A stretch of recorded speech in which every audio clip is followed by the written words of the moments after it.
Hello दोस्तों, आज YouTube पे हमारी पहली वीडियो है। आशा करता हूँ आप सभी को अच्छी लगेगी। हमारी जो ऑफलाइन कोचिंग सेंटर है वो है हमारी नेहरू कॉलोनी में, मोदी नगर। और यदि हम बात करते हैं, हम पहले ही सब्जेक्ट स्टार्ट करने वाले हैं, वो है हमारा हिंदी।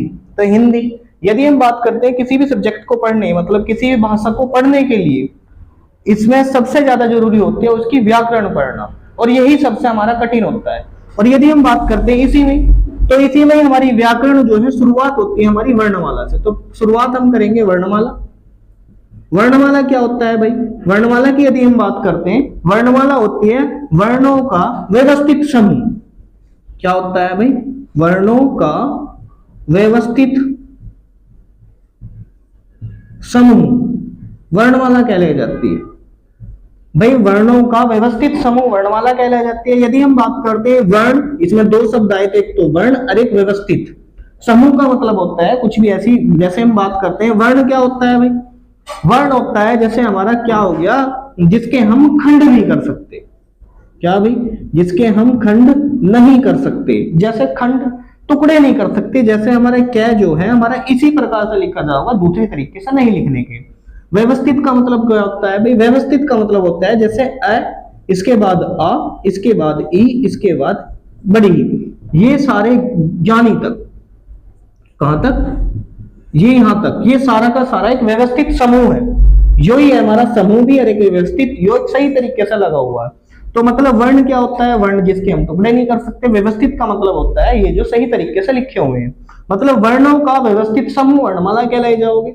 यदि हम बात करते हैं इसी में, यदि इनकी कुल संख्या की बात करते हैं, हिंदी में कुल वर्णों की संख्या होती है हमारी 52।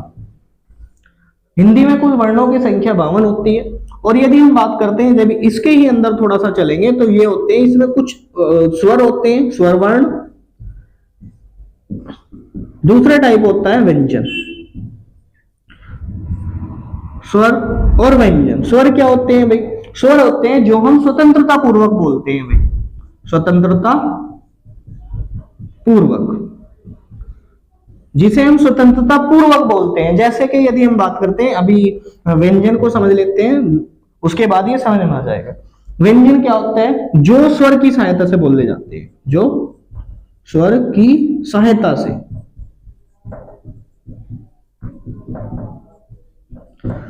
स्वतंत्रता का मतलब जो किसी पर आश्रित नहीं है।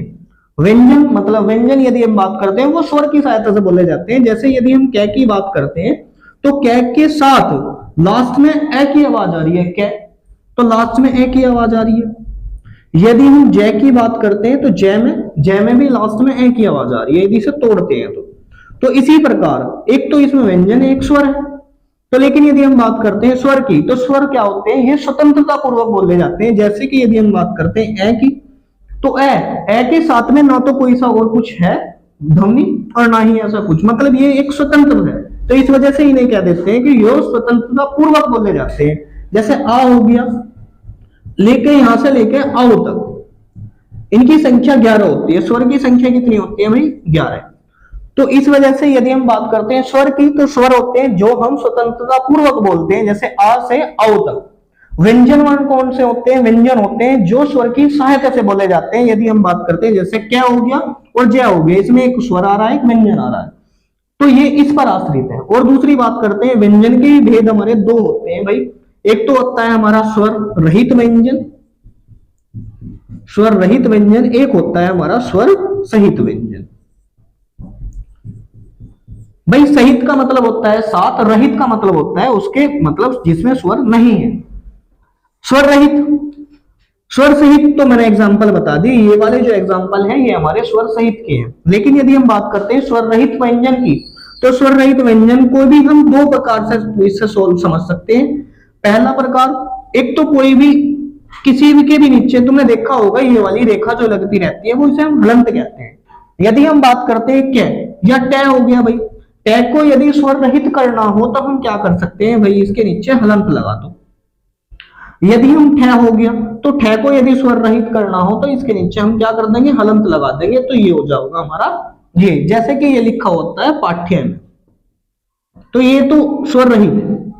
और यदि हम बात करते हैं इसमें हलंत, हलंत से दूसरा कौन सा है? यदि उसे किसी भी चीज को हम आधा लिख देते हैं, आधा जैसे यदि हम बात करते हैं कै, पूरा तो ऐसे लिखा जाएगा भाई, यदि इसे हलंत या तो दो प्रकार से लिख दो, या तो यो कर दो, ये वाला करने के बाद में ये रहित हो जाएगा, या फिर इसे हम आधा लिख सकते हैं, तो ये हमारा तब भी हमारा क्या हो गया, स्वर रहित हो गया।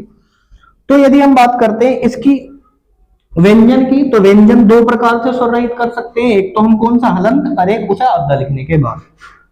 एक और यदि हम बात करते हैं, हमारा लास्ट टॉपिक आज का बचता है, वो है हमारा अयोगवा। यदि हम बात करते हैं इसी में, ये होते हैं हमारे 33, इनकी संख्या 11, इनकी संख्या 33 और इनकी संख्या हमारी 52। अयोगवा क्या होता है भाई, अयोगवा होता है भाई, अयोगवा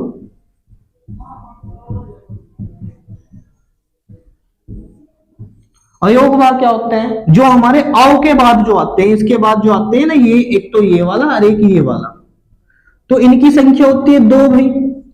तो मतलब जिनका प्रयोग हम किसी भी चीज को लिखते हैं जब, तो उन्हें चिन्ह के रूप में प्रयोग करते हैं। मतलब इसका चिन्ह तो होता है ये वाला, और इनका ये वाला होता है चिन्ह ये वाला। जैसे कि यदि हम लिख रहे हैं संविधान, संविधान में ये आ गया, और यदि हम लिख रहे हैं अतः, लास्ट में जो ये लगा रहता है, तो इनका प्रयोग होता है ऐसे। यदि हम बात करते हैं इनकी संख्या 2, इनकी संख्या यदि हम बात करते हैं वो कौन सा हो गया, एक तो ये हो गया और एक ये वाला हो गया। ठीक है, आशा करता हूं भाई आप सभी को ये वीडियो अच्छी लगी होगी।